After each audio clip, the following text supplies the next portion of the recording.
নমস্কার, আমি সুব্রত কর্মকার, ইতিহাসের শিক্ষক।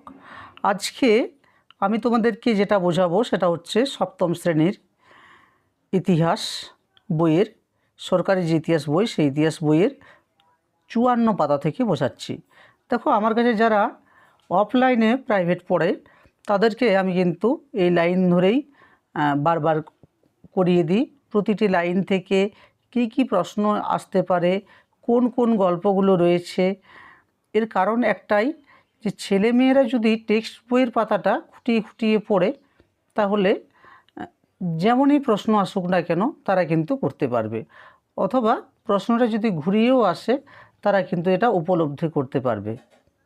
এছাড়াও যারা অনলাইনে প্রাইভেট পড়ে, গ্রুপ করে পড়ে, স্পেশাল অনলাইন প্রাইভেট পড়ে, তাদেরও কিন্তু কোনো দূরে থাকলেও কোনো অসুবিধা তেমন হয় না, কারণ এইভাবে আমি দাগ দিয়ে দিয়ে তাদেরকে বুঝিয়ে দিই এবং স্ক্রিন শেয়ার করি।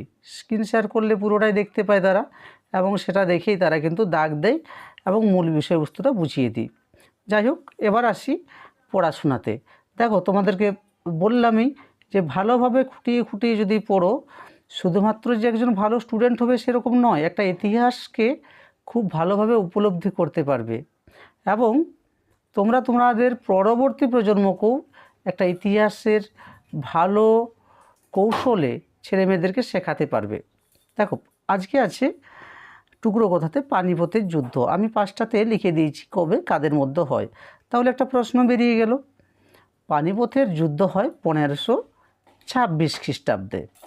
হ্যাঁ, সেই সময় ভারতে আসে মুঘল সম্রাট, বাবর, এবং সেই সময় সুলতানি বংশ ছিল। সেই সুলতান বংশের শাসক ছিলেন ইব্রাহিম লোদি। পানিপথের প্রান্তর মানে মাঠ, এই পানিপথের প্রান্তরে যুদ্ধটা হয়েছিল এবং এই যুদ্ধে বাবর গোলন্দাজ বাহিনীর সাহায্যে যুদ্ধ কিন্তু জয়লাভ করে, কারণ অত্যন্ত রণকৌশল দক্ষতার সাথে তারা কিন্তু যুদ্ধটা করেছিল। বাবর যে খুব বেশি সৈন্য ছিল এমনটা নয়। এই যুদ্ধে ইব্রাহিম লোদি পরাজিত হয়, এবং যুদ্ধক্ষেত্রে তিনি প্রাণ হারায়। তারপরে কি হলো না, মুঘল সাম্রাজ্য প্রতিষ্ঠা হলো। মুঘল সাম্রাজ্যের প্রথম প্রতিষ্ঠাতাকে না, মুঘল সাম্রাজ্যের প্রথম শাসক হচ্ছে বাবর। এখানে আমি দেখো লিখিয়ে দিয়েছি 1526 খ্রিস্টাব্দে বাবরের সাথে ইব্রাহিম লোদির যুদ্ধ হয়। এই যুদ্ধে বাবর তুর্কিদের কাছ থেকে এক ধরনের কৌশল শিখেছিলেন, যেটাকে বলা হচ্ছে রুমি কৌশল। এখানে কিন্তু তোমরা প্রশ্ন করতে পারবে যে রুমি কৌশল কী। মুঘলদের ঘোড়সার তীরন্দাজ বাহিনী ছিল অত্যন্ত গুরুত্বপূর্ণ, তাছাড়াও গোলন্দাজ বাহিনীর ছিল। আচ্ছা, বাবরের সৈন্য কিন্তু লোদের তুলনায় বহু কম, আমি আগেই বললাম, কিন্তু বাবর ছিল যুদ্ধে পটু। এবারে আসবো আমরা এই জায়গাটা সুলতানদের নিয়ন্ত্রণ ব্যবস্থা এবং সামরিক নিয়ন্ত্রণ সম্পর্কে। ভারতের উত্তর পশ্চিম সীমান্ত দিয়ে বারবার অভিযানকারীরা ভারতে এসেছে। খ্রিস্টীয় ত্রয়োদশ শতকে, ত্রয়োদশ শতক মানে বলছি 1201 থেকে 1300-র মধ্যে। এবারে ত্রয়োদশ শতকে দ্বিতীয় দশক, তৃতীয় দশক মানে কত, প্রথম দশক মানে 1 থেকে 10, অর্থাৎ 1210-এর মধ্যে। দ্বিতীয় দশক হচ্ছে 1210 থেকে 20-র মধ্যে, এবং তৃতীয় দশক হচ্ছে 1220 থেকে 30-এর মধ্যে, যার জন্য বলা হচ্ছে 1218 থেকে 1227। মঙ্গোল নেতা চেঙ্গিস খাঁ ও মধ্য এশিয়ায় ঝড়ের গতিতে তারা অভিযান চালায়। ফলে কি হয়, এই যে রাষ্ট্রগুলো রয়েছে, পাশাপাশি যে অঞ্চল রয়েছে, যে রাষ্ট্রগুলো, সেগুলো দুর্বল হয়ে পড়েছিল। এবার যেটা আসল ব্যাপার হচ্ছে যে যখন এই মঙ্গোলরা, মধ্য এশিয়া দুর্ধর্ষ জাতি মঙ্গোলরা যখন ভারতবর্ষ আক্রমণ করলেন, তখন ভারতবর্ষের যে সুলতানরা ছিলেন, সুলতানি সাম্রাজ্য ছিল, তো সেই সুলতানরা কিভাবে মঙ্গলদের আক্রমণ থেকে নিজেদেরকে রক্ষা করেছিলেন, বা সুলতানরা কিভাবে এই মঙ্গল শক্তির মোকাবিলা করেছিলেন। আসা যাক, আমাদের প্রথমে হচ্ছে তোমার ইলতুৎমিশের কথা। ইলতুৎমিশ কে ছিল না, কুতুবউদ্দিন আইবকের জামাই।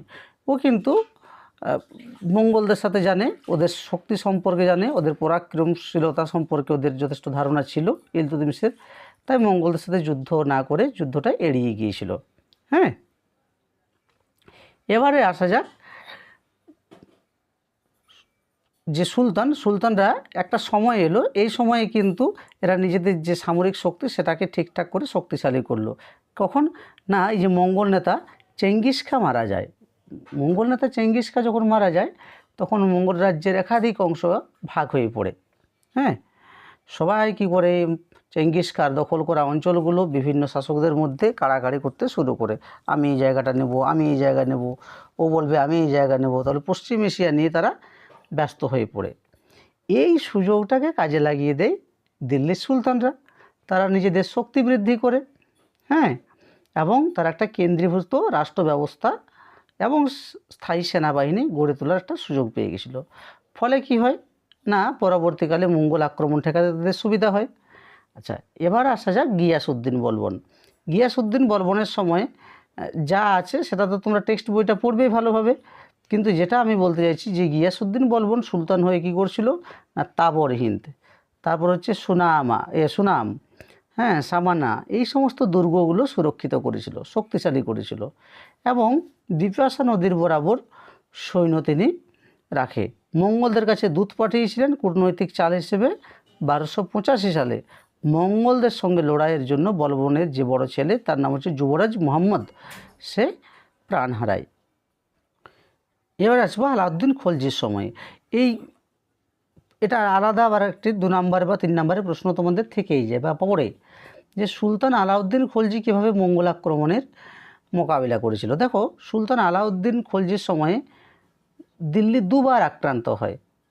হ্যাঁ, এই জন্য কী করে সুলতান আলাউদ্দিন খলজি বিরাট একটা সৈনিকদের থাকার জন্য, মিলিটারিদের থাকার জন্যই একটি শহর তৈরি করে। শহরটার নাম কি না, সিরি নামে একটি শহর তৈরি করে। এবার সেনাবাহিনীদের ঠিকঠাক টাকা পয়সা দেওয়ার জন্য দোয়াব অঞ্চলে কৃষকদের কাছ থেকে বেশি হারে রাজস্ব নিতে শুরু করে, বেশি হারে কর চাপানো হয়, দুর্গ নির্মাণ করে, নতুন যত পারবে সৈন্য সংগ্রহ করেছে এবং জিনিসপত্রের দাম কিন্তু ঠিকঠাক করেছে, মূল্য নিয়ন্ত্রণ করেছে। এইভাবে সফলভাবে তিনি মঙ্গল আক্রমণের মোকাবিলা করেন আলাউদ্দিন খলজি। 3 নম্বরের প্রশ্ন আসতেই পারে, আমি প্রশ্নগুলো লিখে দিয়েছি। দেখো, যে আলাউদ্দিন খলজি কীভাবে মঙ্গল আক্রমণের মোকাবিলা করেন, দিল্লির সুলতানরা কীভাবে মঙ্গল আক্রমণের মোকাবিলা করেন। খুঁটিয়ে পড়লে আমরা বহু কিছু জানতে পারি, যেমন দাগ ও হুলিয়া বলতে কী বোঝো। দেখো, সুলতানের সেনাবাহিনীতে প্রধানত পদাতিক এবং ঘোড়সার, যারা ঘোড়ায় থাকতো, ঘোড়া দেখাশোনা করতো, যুদ্ধে হাতিও ব্যবহার করাতো। এই যে সেনাবাহিনী, হ্যাঁ, সুলতানি সাম্রাজ্যের যে সেনাবাহিনী, সেইটা তদারকি করার জন্য দেওয়ান-ই-আরজ অ্যাক্ট বলে একটি দপ্তর ছিল। আর এই দপ্তরের যিনি হেড ছিলেন, এইচওডি, হ্যাঁ, হেড অফ দ্য ডিপার্টমেন্ট, তাকে বলা হতো মোমালিক। আর তাহলে বলবো যে মোমালিকটা কি, এর একটা প্রশ্ন রয়ে গেল। দেওয়ান-ই-আরজ কি, এটাও একটা কিন্তু প্রশ্ন হয়ে গেল, তাই তো। এই প্রশ্নগুলো কিন্তু সমস্ত স্যাররাও ভালোভাবে তোমাদের দিতে পারবে না। কেন দিতে পারবে না? তারাও ঠিকঠাক যদি খুঁটিয়ে না পড়ে এই প্রশ্নগুলো দেওয়া তাদের পক্ষেও মুশকিল হয়ে পড়বে, তাই না। ছাত্র তো অনেক দূরের। এবার হচ্ছে আলাউদ্দিন খলজি ওই দপ্তরগুলোর বেশ কিছু সংস্কার করেছিল। কীরকম না, সেনাবাহিনীতে যাতে জালিয়াতি না করা যায় তার জন্য দাগ ও হুলিয়া ব্যবস্থা চালু করেছিল। হ্যাঁ, হুলিয়া মানে চেহারা, দাগ মানে হচ্ছে সরকারি চাপ, আর হুলিয়া মানে ওই সৈনিকের বিবরণ। সেনাবাহিনীর সমস্ত ঘোড়াকে খুঁটিয়ে পরীক্ষা করার পর ঘোড়াদের গায়ে দাগ দেওয়া হতো। আর হুলিয়াতে বলা হতো যে সেনাবাহিনী কীরকম ছিল। অনেকে কী করতো, সেনাবাহিনীর নাম ভারিয়ে খেত, বুঝেছ। তাই কি করেছে না, অন্যের বেতন যাতে না নিতে পারে তার জন্য ফিরোজ শাহ তুগলক এবং শের শাহ তাদের সময়ে দাগ এবং হুলিয়া ব্যবস্থা চালু করেছিল। তাহলে আমি তোমাদেরকে বহু প্রশ্ন দিয়ে দিলাম। হ্যাঁ, দেখো, এখান থেকে তোমাদেরকে দেওয়ান-ই-আরজ কি, মোমালিক কাকে বলে, এর কাজটা কি, দাগ হুলিয়া কি, বহু প্রশ্ন দাগ দিয়ে দিয়েছি। সেই দাগ দেওয়া প্রশ্নগুলো তোমরা ভালোভাবে করে নেবে। সেই সাথে কি কি প্রশ্ন দিয়েছি, চেহারা ব্যবস্থা কি, হ্যাঁ, আলাউদ্দিন খলজি কীভাবে বাজার দর নিয়ন্ত্রণ ব্যবস্থা চালু করে, সবগুলোই খুঁটিয়ে ভালোভাবে পড়ো। দেখো, খুঁটিয়ে যদি ভালোভাবে পড়ো, এই ইতিহাস এমন একটি বিষয় যেটা তোমার সারা জীবন কাজে লাগবে। তাই ভালোভাবে পড়ো। ইতিহাস শুধুমাত্র তোমাকে নাম্বার পাইয়ে দেয় না, অতীতের যে অভিজ্ঞতা সেখান থেকে তোমাকে কি করে না পুনর্নির্মাণ করতে সাহায্য করে, তোমাকে একটা মানুষ তৈরি করতে সাহায্য করে। তাই ইতিহাসটাকে ভালোবেসে ভালোভাবে পড়ো। ইতিহাস অনেক সোজা বিষয়, ইতিহাসের থেকে গল্প এত সহজ সরল গল্প কোথাও নেই। তাই ইতিহাস পড়ার মজাটাই কিন্তু আলাদা। এইভাবে দাগ দিয়ে দিয়ে পড়ো, খাতায় প্রশ্ন বানাও, তোমাদের স্যারদেরকে বলো যে স্যারের কাছেই পড়ো না কেন, যে স্যার আমাদেরকে এই দাগ দিয়ে পড়ান, এখান থেকে কী কী প্রশ্ন হবে আমরা লিখে আনবো। এই লিখিয়ে এনে তারপরে আপনি ধরাবেন বা আপনি পরীক্ষা নেবেন, আমরা পরীক্ষা দেব। দেখো ইতিহাস অনেক সোজা হয়ে যাবে। সকলে ভালো থেকো, সুস্থ থেকো, অনেক সুন্দর থেকো, আর খুব ভালোভাবে পড়াশোনা করো, সাথে খেলাধুলাও করো।